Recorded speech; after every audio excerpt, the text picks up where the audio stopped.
ಒಬ್ಬ ಸಹೋದರಿ ಬಂದು ಹೇಳ್ತಾಳೆ, ಒಬ್ಬ ಹುಡುಗನಿಗೆ ಪ್ರೀತಿಸಿ ಮನೆಯಲ್ಲಿ ಹೇಳದೆ ಮದುವೆ ಮಾಡಿಕೊಂಡೆ, ಆದರೆ ಹಾಗೆ ಮದುವೆ ಆದ ನಂತರ ಅವನ ನಿಜ ಸ್ವರೂಪ ಎಂತದೆಂದು ಬಯಲಾಯಿತು. ತಮ್ಮ ತಂಗಿಯಂದಿರೇ, ಈ ದಿನ ನಮ್ಮ ಮಧ್ಯದಲ್ಲಿ ಯಾರಾದ್ರೂ ಇದ್ದೀರಾ ಬಿದ್ದವರು? ಯಾವುದರಲ್ಲಿ ಬಿದ್ದವರು? ಪ್ರೀತಿಯಲ್ಲಿ ಬಿದ್ದವರು ಯಾರಾದ್ರೂ ಇದ್ದೀರಾ?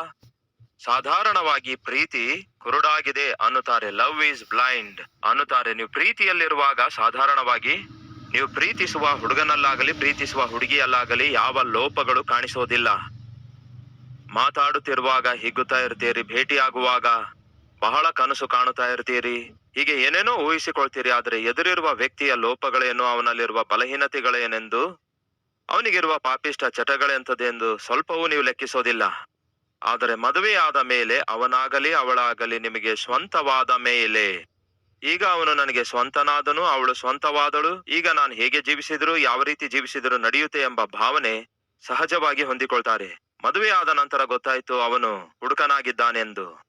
ಆ ನಂತರ 20 ವರ್ಷಗಳವರೆಗೂ ಆಕೆ ನರಕ ಯಾತನೆ ಅನುಭವಿಸ್ತಾಳೆ. ಕೇಳಿ ತಮ್ಮ ತಂಗಿಯಂದಿರೇ, ಪ್ರೀತಿಸಿ ಅಲ್ಲ ನೀವು ಮದುವೆ ಮಾಡಿಕೊಳ್ಬೇಕಾದದ್ದು. ಪ್ರಭು ಯೇಸುವಿನ ಚಿತ್ತ ಏನಾಗಿದೆ ಎಂದು ಪ್ರಾರ್ಥಿಸಿ ಮದುವೆ ಮಾಡಿಕೊಳ್ಳಿರಿ. ದೇವರ ಚಿತ್ತ ತಿಳಿದುಕೊಂಡು ಮದುವೆ ಮಾಡಿಕೊಳ್ಳಿರಿ. ಅವಳು ಪ್ರೀತಿಸಿ ಮದುವೆ ಆದಳಂತೆ, ಸಂತೋಷವಾಗಿದ್ದಾಳೋ? ನಿಮ್ಮಲ್ಲಿಯೂ ಕೆಲವರು ಪ್ರೀತಿಸಿ ಮದುವೆ ಮಾಡಿಕೊಂಡಿದ್ದೀರಿ. ಕೇಳ್ತಿದ್ದೇನೆ, ನೀವು ಸಂತೋಷವಾಗಿದ್ದೀರಾ? ಆಗೇನ್ ಹೇಳ್ತೀರಿ ಗೊತ್ತಾ? ಅಯ್ಯೋ ಸಂತೋಷವೋ, ಎಲ್ಲಿ ಸಂತೋಷ, ನರಕ ಅನುಭವಿಸ್ತಿದ್ದೇವೆ ಅನ್ನುತ್ತೀರಲ್ಲವೇ? ಇದು ಸಹಜ.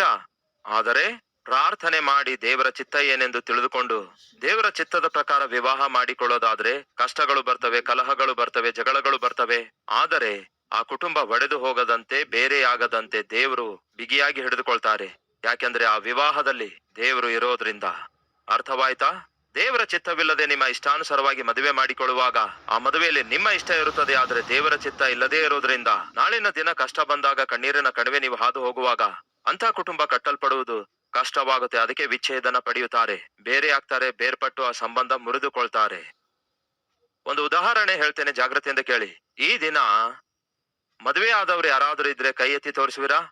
ಈಗ ಕೇಳಿ, ನಿಮ್ಮ ಕುಟುಂಬ ಕಟ್ಟಲ್ಪಡಬೇಕಾದ್ರೆ, ಬೇರೆಯಾಗಿ ಬೇರ್ಪಟ್ಟು ನಿಮ್ಮ ಸಂಬಂಧ ಮುರಿದು ಹೋಗದಂತೆ ಮೌಲ್ಯಗಳಿಂದ ಕೂಡಿದ ಕುಟುಂಬವಾಗಿರಬೇಕೆಂದು ನೀವು ಬಯಸುವುದಾದರೆ ಒಂದು ಸುಲಭವಾದ ಪಾಠ ನಿಮಗೆ ಹೇಳ್ತೇನೆ, ಕೇಳಿರಿ.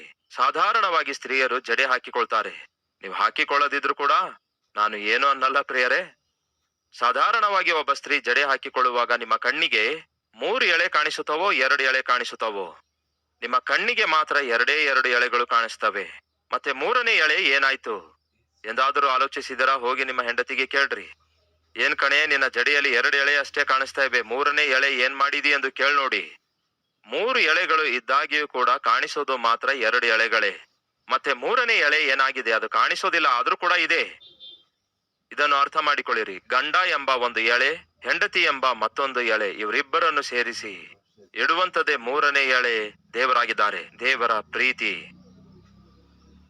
ಆ 3ನೇ ಎಳೆ ಮಾಡುವುದೇನೆಂದರೆ ಈ ಎಳೆಯನ್ನು ಎರಡನ್ನು ಒಟ್ಟುಗೂಡಿಸಿ ಏನ್ ಮಾಡುತ್ತೆ? ಗಟ್ಟಿಯಾಗಿ ಬಿಗಿಸಿ ಹಿಡಿದುಕೊಳ್ಳುತ್ತದೆ. ಈಗ ನನ್ನ ಪ್ರಶ್ನೆ, ಅಮ್ಮ ಸಹೋದರಿಯರೇ, ನಿಮ್ಮಲ್ಲಿ ಯಾರಾದ್ರೂ ಇದ್ದೀರಾ 3 ಎಳೆ ಅಲ್ಲದೆ 2 ಎಳೆಯಿಂದ ಚೆನ್ನಾಗಿ ಜಡೆ ಹಾಕುವಂತವರಿದ್ದೀರಾ? ಇದ್ರೆ ಕೈ ತೋರಿಸುವಿರಾ? ಯಾರೂ ಇಲ್ಲ ಅಂದ್ರೆ ಅದು ಸಾಧ್ಯವಿಲ್ಲ. 2 ಎಳೆಗಳಿಂದ ಜಡೆ ಹಾಕಿ ಅವೆರಡನ್ನು ಬಿಗಿಯಾಗಿ ಹಿಡಿಯುವಂತೆ ಮಾಡೋದು ಸಾಧ್ಯವಿಲ್ಲ. ಗಂಡ ಹೆಂಡತಿ ಇವರಿಬ್ಬರನ್ನು ಬಿಗಿಯಾಗಿ ಕಟ್ಟಿಡೋದು ದೇವರ ಪ್ರೀತಿಯಾಗಿದೆ. ದೇವರ ಪ್ರೀತಿ ಇಲ್ಲದೆ ಅದು ಸಾಧ್ಯವೇ ಇಲ್ಲ. ಈ 2 ಎಳೆ ಇದ್ದಾಗಿಯೂ ಕೂಡ ಅವು ಎರಡುಗಳನ್ನು ಗಟ್ಟಿಯಾಗಿ ಬಿಗಿಯಾಗಿ ಹಿಡ್ಕೊಂಡಿರೋದು. ಮತ್ತೊಂದು ಎಳೆ ಇದೆ, ಅದು ಕಾಣಿಸಲ್ಲ, ಆದ್ರೂ ಇದೆ. ಅದು ಅದೃಶ್ಯವಾಗಿದ್ರು ಕೂಡ ಈ 2 ಎಳೆಗಳನ್ನು ಬಿಗಿಯಾಗಿ ಹಿಡಿದುಕೊಳ್ತದೆ. ಬೈಬಲ್ ಹೇಳ್ತದೆ ದೇವರು ಪ್ರೀತಿ ಸ್ವರೂಪಿಯಾಗಿದ್ದಾರೆ. ಆ ಪ್ರೀತಿ ಸ್ವರೂಪಿಯಾದ ದೇವರು ನಿಮ್ಮ ಮನೆಯಲ್ಲಿ ಇರೋದಾದರೆ ಗಂಡನಿಗೆ ಕೋಪ ಬರ್ಬೋದು, ಹೆಂಡತಿ ಆವೇಶ ಪಡಬಹುದು, ಮಾತಿಗೆ ಮಾತು ಬೆಳೆಯಬಹುದೇನೋ, ಆದ್ರೆ ದಿನದ ಕೊನೆಗೆ ನೀವಿಬ್ರು ಸಮಾಧಾನಗೊಳ್ತೀರಿ. ಕಾರಣವೇನೆಂದರೆ ಸಮಾಧಾನ ಪಡಿಸುವವರು ಧನ್ಯರು, ಅವರು ದೇವರ ಮಕ್ಕಳು. ನಾವು ದೇವರ ಮಕ್ಕಳಾಗಿರೋದ್ರಿಂದ ಸ್ವಲ್ಪ ಮಟ್ಟಿಗೆ ಕಲಹಗಳು ಬಂದ್ರು, ಕಷ್ಟಗಳು ಬಂದ್ರು, ಮತ್ತೆ ಸಾಯಂಕಾಲ ಅನ್ನೋಷ್ಟೊತ್ತಿಗೆ ಸಮಾಧಾನಗೊಳ್ತೇವೆ. ಕಾರಣವೇನೆಂದರೆ ಬೈಬಲ್ ಹೇಳ್ತದೆ ನಿಮ್ಮ ಕೋಪವು ಸೂರ್ಯನು ಅಸ್ತಮಿಸುವವರೆಗೂ ಇರಲೇ ಬಾರದು. ಗಂಡನೇ ಕೇಳ್ತಾ ಇದೀಯಾ? ಹೆಂಡತಿಯೇ ಕೇಳ್ತಾ ಇದೀಯಾ? ಗಂಡನ ಮೇಲೆ ಆಗಿರ್ಬೋದು, ಹೆಂಡತಿ ಮೇಲೆ ಆಗಿರ್ಬೋದು, ಮಕ್ಕಳ ಮೇಲೆ ಆಗಿರ್ಬೋದು, ಅತ್ತೆ ಮೇಲೆ ಆಗಿರ್ಬೋದು, ಸೊಸೆ ಮೇಲೆ ಆಗಿರ್ಬೋದು, ಹೀಗೆ ಯಾರ ಮೇಲಾದ್ರೂ ನಿಮಗೆ ಆಯಾಸವಾಗಲಿ, ಬೇಸರವಾಗಲಿ, ಕೋಪವಾಗಲಿ ಬಂದಿರೋದಾದ್ರೆ ಸೂರ್ಯನು ಅಸ್ತಮಿಸುವವರೆಗೂ ಅಂದ್ರೆ ಸಾಯಂಕಾಲ ಅನ್ನೋಷ್ಟೊತ್ತಿಗೆಲ್ಲ ಆ ಕೋಪ ನೀವು ಬಿಟ್ಟು ಬಿಡಬೇಕು. ಅವರೊಂದಿಗೆ ಸಮಾಧಾನಗೊಳ್ಳಬೇಕು. ಇದು ದೇವರು ನಮಗೆ ಕೊಟ್ಟಿರುವಂತಹ ಶ್ರೇಷ್ಠವಾದ ಆಜ್ಞೆ. ಹಾಗಾಗಿ ಸಾಯಂಕಾಲ ನೀವು ಮಲಗುವುದಕ್ಕಿಂತ ಮುಂಚೆ ಪ್ರಾರ್ಥನೆ ಪೂರ್ವಕವಾಗಿ ಕ್ಷಮಾಪಣೆ ಕೋರಿಕೊಂಡು ಸಮಾಧಾನಗೊಂಡು ನೀವು ಮಲಗುವುದಾದ್ರೆ ಒಳ್ಳೆಯದು. ಅದು ನಿಮಗೆ ಕ್ಷೇಮ ಕೊಡ್ತದೆ, ನಿಮಗೆ ಸಂತೋಷ ಕೊಡ್ತದೆ. ಆ ಸಹೋದರಿ ಹೇಳ್ತಾಳೆ ಅವಳಿಗೆ ಮಕ್ಕಳಾಗ್ಲಿಲ್ಲವೆಂದು. ಕುಡುಕನು ಪ್ರಿಯರೇ, ಬಹಳಷ್ಟು ಕುಡಿದು ಬಂದು ಮನೆಯಲ್ಲಿ ಮಲಗಿದ್ರೆ ಮಕ್ಕಳು ಹೇಗೆ ಹುಡ್ತಾರೆ ಹೇಳಿ? ನನ್ನ ಬಳಿಗೆ ಬಹಳಷ್ಟು ಜನ ಸಹೋದರಿಯರು ಬಂದು, ಅಯ್ಯ, ನನ್ನ ಗಂಡ ಒಬ್ಬ ಕುಡುಕನು, ದಯವಿಟ್ಟು ಪ್ರಾರ್ಥನೆ ಮಾಡಿರಿ ಅನ್ನುತ್ತಾರೆ. ಎರಡನೇದಾಗಿ, ನನಗೆ ಮಕ್ಕಳಿಲ್ಲ, ದಯವಿಟ್ಟು ಪ್ರಾರ್ಥನೆ ಮಾಡಿರಿ ಅನ್ನುತ್ತಾರೆ. ನೋಡಿ, ಒಬ್ಬ ಕುಡುಕನು ಬಹಳ ಕುಡಿದು ಕುಡಿದು ಮನೆಗೆ ಬಂದು ಈ ಮಾತು ಹೇಳಿದ್ರೆ ನಿಮ್ಮ ಮನಸ್ಸಿಗೆ ನೋವಾಗ್ಬಹುದು. ಕೋಣದಂತೆ ಮಲಗಿದ್ರೆ ಯಾವ ರೀತಿ ಮಕ್ಕಳು ಹುಟ್ಟುತ್ತಾರೆ ಹೇಳಿ? ಒಂದು ಕಡೆ ನಿಮ್ಮ ಹೆಂಡತಿಗೆ ಮಕ್ಕಳಾಗ್ತಾ ಇಲ್ಲ ಎಂಬ ಬಾಧೆ, ಇನ್ನೊಂದು ಕಡೆ ಹುಡುಕನಾಗಿರುವ ಗಂಡನ ನಿಮಿತ್ತ ಸುಖ ಇಲ್ಲ, ಸಂತೋಷ ಇಲ್ಲ, ಸಮಾಧಾನ ಇಲ್ಲ ಎಂಬ ಯಾತನೆ. ನಮ್ಮ ಮಧ್ಯೆ ಕುಡುಕನಾದ ಗಂಡಂದಿರು ಯಾರಾದ್ರೂ ಇದ್ದೀರಾ? ನಿಮ್ಮ ನಿಮಿತ್ತ ನಿಮ್ಮ ಹೆಂಡತಿಗೆ ಸುಖವಿಲ್ಲ, ಸೌಖ್ಯವಿಲ್ಲ, ಸಮಾಧಾನವಿಲ್ಲ. ಎಷ್ಟು ಕಾಲ ನಿಮ್ಮ ಸ್ವಾರ್ಥಕ್ಕಾಗಿ ಸಂತೋಷದಿಂದಿರುವ ಪ್ರಯತ್ನದಲ್ಲಿ ನಿಮ್ಮನ್ನು ನಂಬಿ ತವರ ಮನೆಯನ್ನು ಬಿಟ್ಟು ಬಂದಿರುವ ನಿಮ್ಮ ಹೆಂಡತಿಗೆ ನರಕ ಯಾತನೆ ಕೊಡ್ತೀರಿ? ಒಮ್ಮೆ ಆಲೋಚಿಸಿರಿ. ಕೊನೆಗೆ ಮಕ್ಕಳನ್ನು ಕೂಡ ಹಡೆಯಲಿಲ್ಲ ಆ ಮಹಾನುಭವನು. ಕೊನೆಗೆ ಸತ್ತು ಹೋಗುತ್ತಾನೆ, ಹೆಂಡತಿಗೆ ಅನಾಥಳನ್ನಾಗಿ ಮಾಡ್ತಾನೆ. ಕೊನೆಗೆ ಹೀಗೆ ಆಗೋದು. ಪಾಪದಲ್ಲಿ ಜೀವಿಸುವಂತವರು, ಕುಡುಕರಾಗಿ ಅಲೆಮಾರಿಗಳಾಗಿ ಜೀವಿಸುವಂತವರು ಹೆಂಡತಿಯನ್ನು ಮಕ್ಕಳನ್ನು ಅನಾಥರನ್ನಾಗಿ ಮಾಡಿ ಹೋಗ್ತಾರೆ, ಸಾಲ ಮಾಡಿ ಹೋಗ್ತಾರೆ, ಅವರಿಗೆ ನರಕ ತೋರಿಸಿ ಹೋಗ್ತಾರೆ. ಇದು ಗಂಡನಾಗಿರುವ ನಿಮ್ಮ ಕರ್ತವ್ಯ ಅಲ್ಲ. ಎಲ್ಲರನ್ನು ಕಳೆದುಕೊಂಡು ಅನಾಥಳಾಗಿ ಉಳ್ಕೊಂಡಾಗ ಬಸ್ಸಲ್ಲಿ ಪ್ರಯಾಣ ಮಾಡ್ತಿರುವಾಗ ಒಬ್ಬ ಆತ್ಮೀಕಳಾಗಿರುವ ನಮ್ಮ ಕಲ್ವರಿ ಟೆಂಪಲ್ ಸದಸ್ಯಳು ಮಾಡಿದ ಒಂದು ಒಳ್ಳೆ ಕೆಲಸವೇನೆಂದರೆ, ಆಕೆಗೆ ಕ್ರಿಸ್ತನನ್ನು ಪರಿಚಯಿಸಿದಳು. ಅಮ್ಮ, ನೀನು ಆಧರಿಸಲ್ಪಡುವುದಕ್ಕಾಗಿ, ಈ ಪರಿಸ್ಥಿತಿಯಲ್ಲಿ ನೀನು ಆದರಣೆ ಹೊಂದಿಕೊಳ್ಳುವುದಕ್ಕಾಗಿ ಒಂದು ಒಳ್ಳೆ ಸಭೆ ಇದೆ, ಬಾ ಎಂದು ಹೇಳಿ ಆಕೆಯನ್ನು ಕಲ್ವರಿ ಟೆಂಪಲ್ಗೆ ಆಹ್ವಾನಿಸಿದಳು. ಇಂತಹ ಅನೇಕರ ಬಗ್ಗೆ ನಾನು ಸಾಕ್ಷಿ ಹೇಳಲು ಕಾರಣವೇನೆಂದರೆ, ಯಾವ ರೀತಿಯಾಗಿ ದೇವರು ಯಾವ ರೀತಿ ತನ್ನ ಜನರಿಗೆ ಸಂಧಿಸಿ ಹೇಗೆ ಆಶೀರ್ವದಿಸುತ್ತಿದ್ದಾರೆ ಎಂದು ತಿಳಿಯಪಡಿಸುವುದಕ್ಕಾಗಿಯೇ. ಎರಡನೇದಾಗಿ, ಅವರು ರಕ್ಷಿಸಲ್ಪಡುವುದಕ್ಕಾಗಿ ಕಾರಣವೇನು, ರಕ್ಷಿಸಲ್ಪಟ್ಟ ನಂತರ ಯಾವ ರೀತಿಯಾಗಿ ಇತರರ ರಕ್ಷಣೆಗೋಸ್ಕರ ಅವರು ಪ್ರಯಾಸ ಪಡ್ತಿದ್ದಾರೆ ಎಂದು ತಿಳಿಯಪಡಿಸುವುದಕ್ಕಾಗಿ. ಈ ವಾಕ್ಯ ಕೇಳುವಂತಹ ಪ್ರತಿಯೊಬ್ಬರಿಗೂ ಒಂದು ಕರ್ತವ್ಯವಿದೆ, ಒಂದು ಜವಾಬ್ದಾರಿಕೆ ಇದೆ. ಅದೇನು ಗೊತ್ತಾ? ರಕ್ಷಿಸಲ್ಪಟ್ಟಿರುವಂತಹ ಪ್ರತಿಯೊಬ್ಬರು ಕೂಡ ಇತರರ ರಕ್ಷಣೆಗೋಸ್ಕರ ಪ್ರಯಾಸ ಪಡಬೇಕು. ನಿಮ್ಮಲ್ಲಿ ಎಷ್ಟು ಜನ ರಕ್ಷಿಸಲ್ಪಟ್ಟಿದ್ದೀರಿ ಎಂದು ಕೈ ತೋರಿಸುವಿರಾ? ಕ್ರಿಸ್ತನನ್ನು ಸ್ವಂತ ರಕ್ಷಕನನ್ನಾಗಿ ಅಂಗೀಕರಿಸಿದವರು ಕೈ ತೋರಿಸುವಿರಾ? ಅಂದ್ರೆ ನಿಮ್ಮೆಲ್ಲರಿಗೂ ಒಂದು ಜವಾಬ್ದಾರಿಕೆ ಇದೆ. ರಕ್ಷಣೆ ಇಲ್ಲದೆ ನಶಿಸಿ ಹೋಗುತ್ತಿರುವ ನಿಮ್ಮ ಹೆಂಡತಿ, ನಿಮ್ಮ ಗಂಡ, ನಿಮ್ಮ ಮಕ್ಕಳು, ನಿಮ್ಮ ಬಂಧುಗಳು ರಕ್ಷಿಸಲ್ಪಡುವ ಹಾಗೆ ನೀವು ಪ್ರಯಾಸ ಪಡಬೇಕು. ಇದು ಸತೀಶ್ ಕುಮಾರ್ ಹೇಳ್ತಾ ಇರೋದಲ್ಲ, ಇದನ್ನು ದೇವರೇ ಹೇಳಿದ್ದಾರೆ.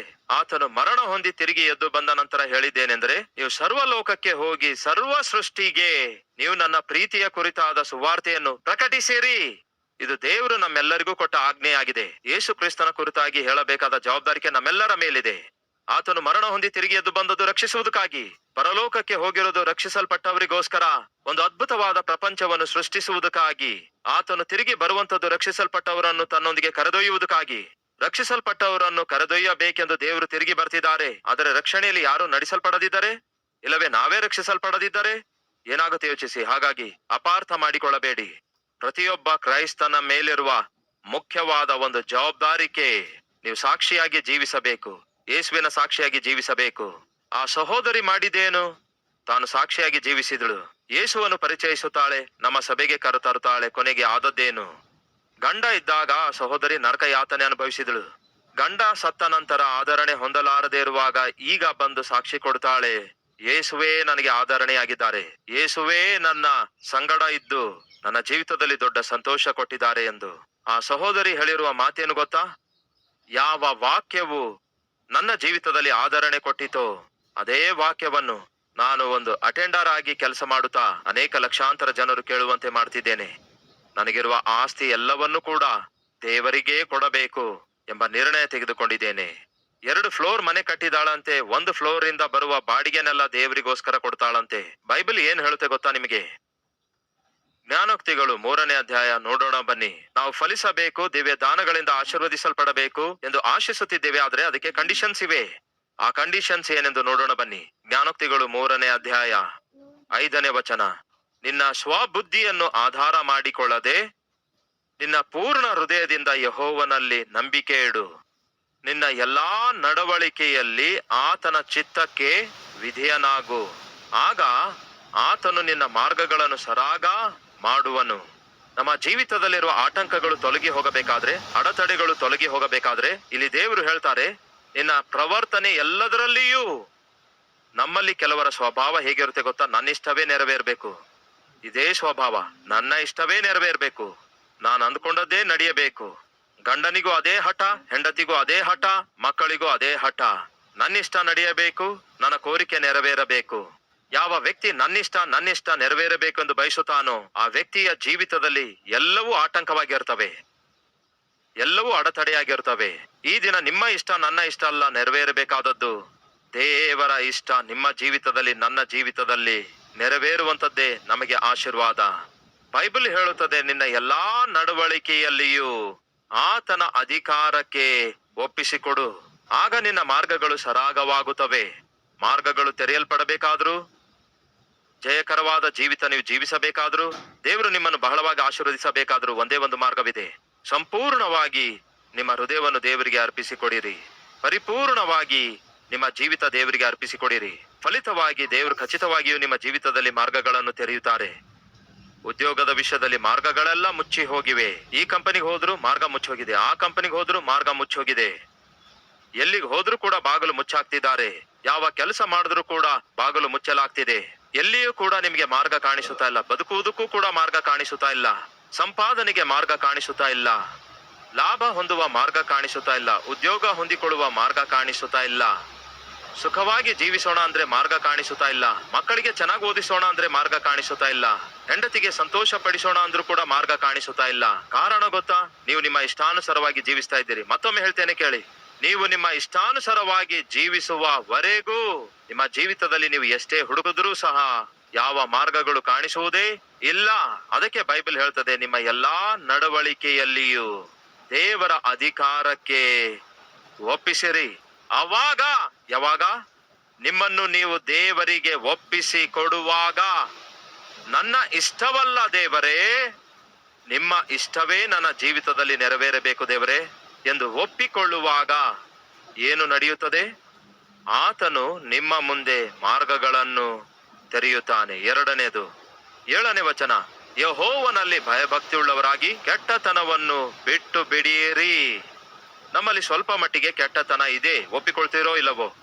ನಮ್ಮಲ್ಲಿ ಯಾರು ಕೂಡ ಮೇಲಿನಿಂದ ಇಳಿದು ಬಂದವರಲ್ಲ. ನಮ್ಮಲ್ಲಿ ಸ್ವಲ್ಪ ಮಟ್ಟಿಗೆ ಕೆಟ್ಟತನ ಇದೆ. ಆ ಕೆಟ್ಟತನ ಏನಾಗಿದೆ ಎಂದು, ಮಾಡುವ ಕೆಟ್ಟ ಕೆಲಸ ಏನಾಗಿವೆ ಎಂದು, ಕೆಟ್ಟ ಆಲೋಚನೆ ಏನಾಗಿವೆ ಎಂದು, ಕೆಟ್ಟ ನೋಟ ಏನಾಗಿವೆ ಎಂದು, ಮಾತಾಡುವ ಕೆಟ್ಟ ಮಾತುಗಳೇನೆಂದು ನಿಮ್ಗೆ ಗೊತ್ತಿಲ್ಲವೋ? ನಿಮ್ಗೆ ಚೆನ್ನಾಗಿ ಗೊತ್ತು. ಈ ದಿನ ಪ್ರತಿಯೊಬ್ಬರಿಗೂ ಬೇಕಾದದ್ದು ಏನೆಂದರೆ ಆರೋಗ್ಯ. ಯಾಕೆಂದರೆ ಆರೋಗ್ಯವೇ ಮಹಾ ಭಾಗ್ಯ. ಚಿಕ್ಕ ಮಕ್ಕಳು ಮೊದಲುಗೊಂಡು ವೃದ್ಧಾಪ್ಯಕ್ಕೆ ಬಂದಂತವರೆಲ್ಲರೂ ಸಫರ್ ಆಗ್ತಿದ್ದಾರೆ ಪ್ರಿಯರೇ, ಅನಾರೋಗ್ಯದಿಂದ ಸಫರ್ ಆಗ್ತಿದ್ದಾರೆ.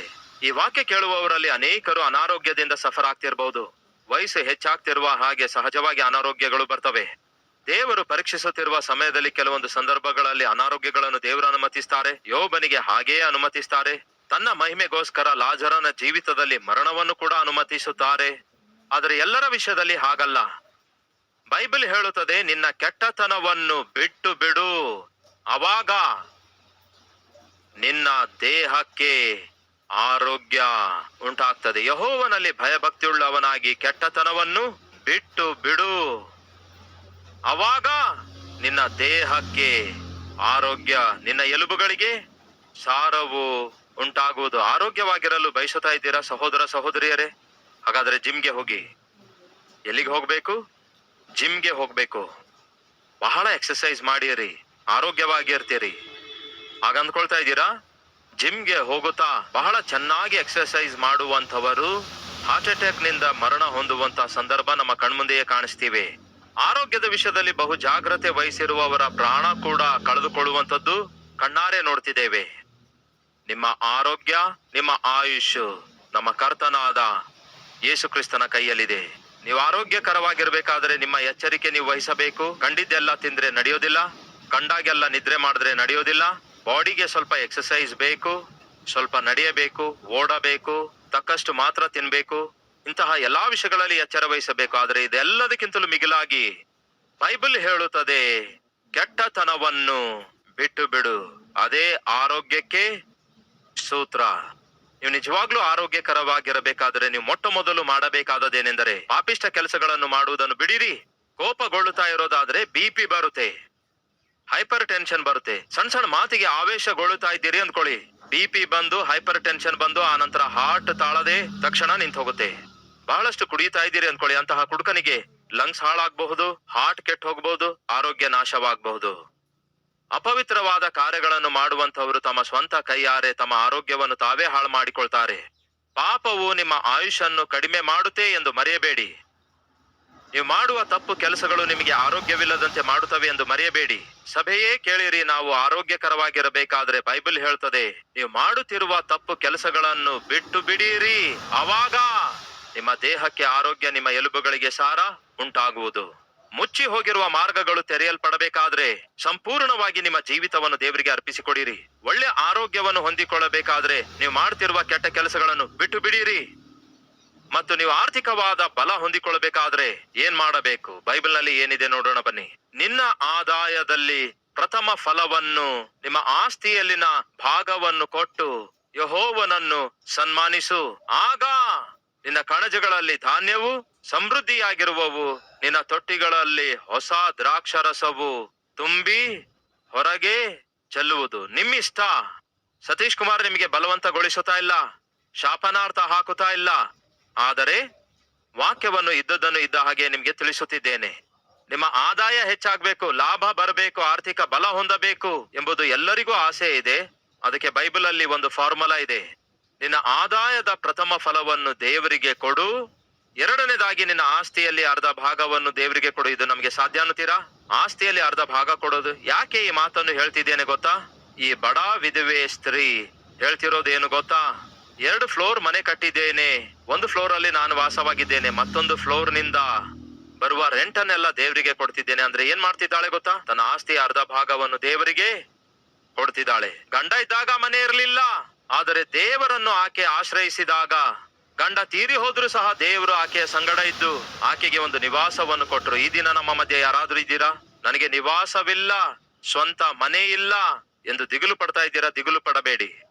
ದೇವರು ಖಚಿತವಾಗಿಯೂ ಆತನನ್ನು ಆಶ್ರಯಿಸುವವರಿಗೆ ಯಾವುದೊಂದರ ಕೊರತೆ ಇರೋದಿಲ್ಲ. ಒಬ್ಬ ಆಯಾಳಂತೆ ಕೆಲಸ ಮಾಡುತ್ತಾ ಪ್ರಥಮ ಫಲವನ್ನು ಕೊಡುತ್ತಾ ತನ್ನ ಆದಾಯದಲ್ಲಿ ಅರ್ಧ ಭಾಗ ಕೊಡುತ್ತಾ ಈ ದಿನ ಸಹೋದರಿ ಎಷ್ಟೋ ಸಂತೋಷದಿಂದ ಜೀವಿಸ್ತಿದ್ದಾಳೆ. ಕೇಳಿ ಸಹೋದರ ಸಹೋದರಿಯರೇ, ಈ ತಾಯಿಯ ಸಾಕ್ಷಿಯು ನಮ್ಮೆಲ್ಲರಿಗೆ ಸವಾಲಾಗಿದೆ. ನನಗೆ ಯಾರು ಇಲ್ಲ ಅನ್ನುತ್ತಾ ಇದ್ದೀರಿ, ಅದು ಸುಳ್ಳು.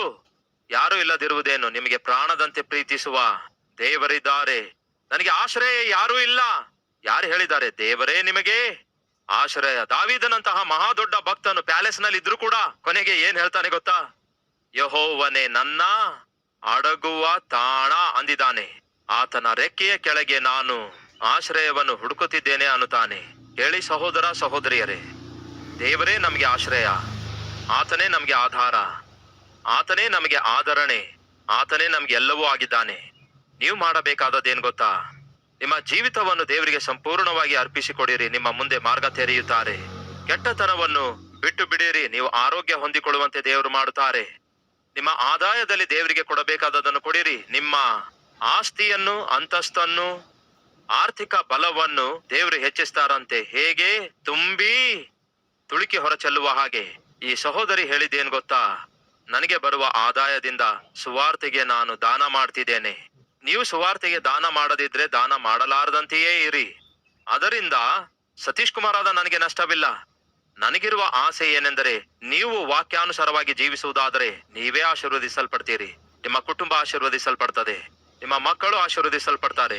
ಅದನ್ನೇ ವಾಕ್ಯ ಹೇಳುವಂತದಾಗಿದೆ. ಅದೇ ಸಮಯದಲ್ಲಿ ಮರೆಯಬೇಡಿರಿ, ನಿಮ್ಮೊಂದಿಗೆ ಮತ್ತೊಬ್ಬರನ್ನು ದೇವರ ಸನ್ನಿಧಿಗೆ ನಡೆಸುವ ಪ್ರಯತ್ನ ಮಾಡಿರಿ. ಈ ಸಹೋದರಿ ಇಷ್ಟೊಂದು ಸಾಕ್ಷಿ ಕೊಡಲು ಕಾರಣ ಗೊತ್ತಾ?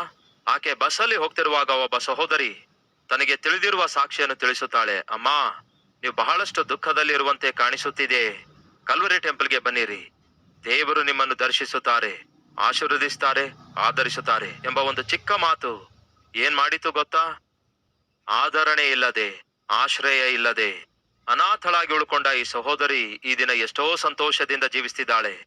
ಇಂಥವರು ದೇಶದಲ್ಲಿ, ಇಂಥವರು ಸಮಾಜದಲ್ಲಿ ಬಹಳಷ್ಟು ಜನ ಇದ್ದಾರೆ. ಅದಕ್ಕೆ ಕ್ರೈಸ್ತಿಯ ಸಮಾಜವೇ ಇದು ನಮ್ಮ ಜವಾಬ್ದಾರಿಯಾಗಿದೆ. ಪರಲೋಕಕ್ಕೆ ಹೋಗುವಾಗ ನಿಮ್ಮ ಆಸ್ತಿ ಪಾಸ್ತಿ ತಕೊಂಡು ಹೋಗೋದಿಲ್ಲ. ಅದಕ್ಕೆ ಹೇಳ್ತಿದ್ದೇನೆ ಕೇಳಿ, ಈ ದಿನ ಯಾವುದಕ್ಕಾಗಿ ನೀವು ಬಹಳ ಪ್ರಯಾಸ ಪಡ್ತಾ ಇದ್ದೀರೋ ಅದನ್ನು ನೀವು ನಿಮ್ಮೊಂದಿಗೆ ಪರಲೋಕಕ್ಕೆ ಕೊಂಡೊಯ್ಯೋದಿಲ್ಲ. ನೀವು ತೆಗೆದುಕೊಂಡು ಹೋಗೋದೇನೆಂದರೆ ಕರ್ತನ ನಾಮದಲ್ಲಿ ಒಂದು ಆತ್ಮವನ್ನು ರಕ್ಷಿಸುವುದಕ್ಕಾಗಿ ನೀವೇನೆಲ್ಲ ಮಾಡಿದ್ದೀರೋ, ಏನೆಲ್ಲ ಕೊಟ್ಟಿದ್ದೀರೋ ಅದು ಮಾತ್ರವೇ ನಿಮ್ಮೊಂದಿಗೆ ಪರಲೋಕಕ್ಕೆ ಬರುತ್ತದೆ ಎಂದು ಮರೆಯಬೇಡಿ. ನಿಮ್ಮ ಸೇವಕನಾಗಿ, ದೇವರ ಸೇವಕನಾಗಿ ನನಗಿರುವ ಆಸೆ ಏನೆಂದರೆ ನಿಮ್ಮನ್ನು ಅನೇಕ ಆಸ್ತಿಗೆ ಒಡೆಯರನ್ನಾಗಿ ಮಾಡಬೇಕು. ಭೂಮಿಯ ಮೇಲೆ ಅಲ್ಲ, ಪರಲೋಕದಲ್ಲಿ ನೀವು ಆಸ್ತಿವಂತರಾಗಿರಬೇಕು ಎಂದು ಆಶಿಸುತ್ತಿದ್ದೇನೆ. ಅದು ಹೇಗೆ ಸಾಧ್ಯ? ಈ ಲೋಕದಲ್ಲಿರುವ ಐಶ್ವರ್ಯವನ್ನೆಲ್ಲ ತೆಗೆದುಕೊಂಡು ಬಂದು ಒಂದು ತಕ್ಕಡಿಯಲ್ಲಿಟ್ಟು ತೂಕ ಮಾಡಿದ್ರು ಸಹ ಒಂದು ಆತ್ಮದಷ್ಟು ಬೆಲೆ ಆಗಿರುವುದೇ ಇಲ್ಲ. ಒಂದು ಆತ್ಮದ ಬೆಲೆ ಎಷ್ಟಾಗಿದೆ ಎನ್ನುವುದಾದ್ರೆ ಯೇಸು ಕ್ರಿಸ್ತನೇ ತನ್ನ ಪ್ರಾಣ ಕೊಡುವಷ್ಟರ ಮಟ್ಟಿಗೆ ಬೆಲೆಯುಳ್ಳದಾಗಿದೆ ಎಂದು ಮರೆಯಬೇಡಿ. ಹಾಗಾಗಿ ಒಬ್ಬ ವ್ಯಕ್ತಿಯನ್ನು ರಕ್ಷಣೆಗೆ ನಡೆಸುವಂತದ್ದು ಮಹಾದೊಡ್ಡ ಭಾಗ್ಯ. ಅದು ದೇವರಿಗೆ ಬಹಳವಾಗಿ ಸಂತೋಷ ಪಡಿಸುವಂತಹ ಸೇವೆಯಾಗಿದೆ. ಹಾಗಾಗಿ ನಿಮ್ಮ ಸುತ್ತಲೂ ನಶಿಸಿ ಹೋಗುವಂತವ್ರು ಎಷ್ಟೋ ಜನ ಇರ್ತಾರೆ, ನಿರಾಶೆ ನಿರುತ್ಸಾಹದಲ್ಲಿದ್ದಿರುತ್ತಾರೆ. ಅಂತವರನ್ನು ಕರ್ತನ ಸನ್ನಿಧಿಗೆ ನಡೆಸುವ ಪ್ರಯತ್ನ ಮಾಡಿ. ಈ ಸಹೋದರಿ ಕೊಟ್ಟ ಸಾಕ್ಷಿಯನ್ನೇ ಆಧಾರ ಮಾಡಿಕೊಂಡು 3 ಅಂಶಗಳನ್ನು ಹಂಚಿಕೊಂಡೆ. ಒಂದು, ಮನೆಯಲ್ಲಿ ಪ್ರೀತಿ ಇರಬೇಕು. ಆ ಪ್ರೀತಿ ಇರಬೇಕಾದ್ರೆ ಆ ಮನೆಯಲ್ಲಿ ಯಾರಿರಬೇಕು? ದೇವರು ಇರಬೇಕು. ದೇವರು ಇರುವಂತಹ ಮನೆ ಒಡೆದು ಹೋಗಲು ಸಾಧ್ಯವೇ ಇಲ್ಲ ಎಂಬ ವಾಸ್ತವ ಹಂಚಿಕೊಂಡೆ. ಹಾಗೆಯೇ ನಮ್ಮ ಮುಂದೆ ಇರುವ ಮಾರ್ಗಗಳು ತೆರೆಯಲ್ಪಡಬೇಕಾದರೆ ನಾವು ದೇವರಿಗೆ ಸಂಪೂರ್ಣವಾಗಿ ಅರ್ಪಿಸಿಕೊಳ್ಳಬೇಕು ಎಂದು ಕೂಡ ಹಂಚಿಕೊಂಡೆ. ಹಾಗೆಯೇ ನಾವು ಆರೋಗ್ಯವಾಗಿರಬೇಕಾದರೆ ಕೆಟ್ಟತನವನ್ನು ಬಿಟ್ಟು ಬಿಡಬೇಕು ಎಂಬ ಸಂದೇಶ ಕೇಳಿದ್ದೇವೆ. ಹಾಗೆಯೇ ನಮ್ಮ ಆದಾಯ ಹೆಚ್ಚಾಗಿ ನಮ್ಮ ಪಾತ್ರೆ ತುಂಬಿ ತುಳುಕಿ ಹೊರಚೆಲ್ಲಬೇಕು ಎಂದು ಬಯಸೋದಾದ್ರೆ ಮೊದಲು ಪ್ರಥಮ ಫಲ ಕೊಡಬೇಕು, ಎರಡನೇದಾಗ ಆಸ್ತಿಯಲ್ಲಿ ಅರ್ಧ ಕೊಡಬೇಕು. ಅಂದ್ರೆ ಕೊಡುವವರಾಗಿರಬೇಕು. ಇವೆಲ್ಲ ಈ ಸಹೋದರಿ ಮಾಡ್ತಾಳೆ. ಅದಕ್ಕೆ ಈ ದಿನ ಸಾಕ್ಷಿಯಾಗಿ ಜೀವಿಸ್ತಿದ್ದಾಳೆ. ಅದಕ್ಕೆ ಈ ದಿನ ನಿಮ್ಮೆಲ್ಲರಿಗೂ ಕೂಡ ಯೇಸುವಿನ ಸಾಕ್ಷಿಗಳಾಗಿ ಜೀವಿಸಿರಿ ಎಂದು ಹೇಳ್ತಿದ್ದೇನೆ. ಅದು ಅತ್ಯವಶ್ಯಕವಾಗಿದೆ. ಬನ್ನಿರಿ, ಎಲ್ಲರೂ ಒಟ್ಟಿಗೆ ಸೇರಿ ಪ್ರಾರ್ಥಿಸೋಣ.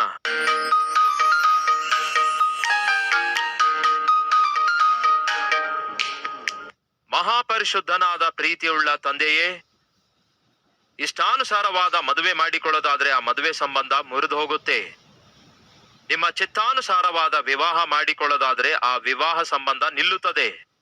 ಗಂಡ ಹೆಂಡತಿಯರಾಗಿರಬಹುದು, ಮನೆಯಲ್ಲಿರುವವರಾಗಿರಬಹುದು. ಕೋಪ ತಾಪ ಇದ್ದಾಗಿಯೂ ಸಾಯಂಕಾಲ ಅನ್ನೋಷ್ಟೊತ್ತಿಗೆ ಆ ಕೋಪವನ್ನು ಬಿಟ್ಟು ಬಿಡಬೇಕು. ಮಾರ್ಗಗಳು ತೆರೆಯಲ್ಪಡಬೇಕಾದರೆ ಸಂಪೂರ್ಣವಾಗಿ ನಿಮಗೆ ವಿಧೇಯರಾಗಬೇಕು. ಆರೋಗ್ಯವನ್ನು ಹೊಂದಿಕೊಳ್ಳಬೇಕಾದರೆ ಕೆಟ್ಟತನವನ್ನು ಬಿಟ್ಟು ಬಿಡಬೇಕು. ನಮ್ಮ ಆದಾಯ ಹೆಚ್ಚಾಗಬೇಕಾದರೆ ಪ್ರಥಮ ಫಲವನ್ನು ನಮ್ಮ ಆಸ್ತಿಯಲ್ಲಿ ಅರ್ಧದಷ್ಟು ನಿಮಗೆ ಕೊಡಬೇಕು. ನಮ್ಮ ಕುಟುಂಬ ಒಡೆದು ಹೋಗಲಾರದಂತೆ ಇರಬೇಕಾದ್ರೆ ನಿಮ್ಮ ಪ್ರೀತಿ ನಮ್ಮ ನಡುವೆ, ನಮ್ಮ ಮನೆಯಲ್ಲಿ ನಿತ್ಯವೂ ಇರಬೇಕು. ರಕ್ಷಿಸಲ್ಪಟ್ಟ ನಾವು ಇತರರನ್ನು ರಕ್ಷಣೆಗೆ ನಡೆಸಬೇಕು.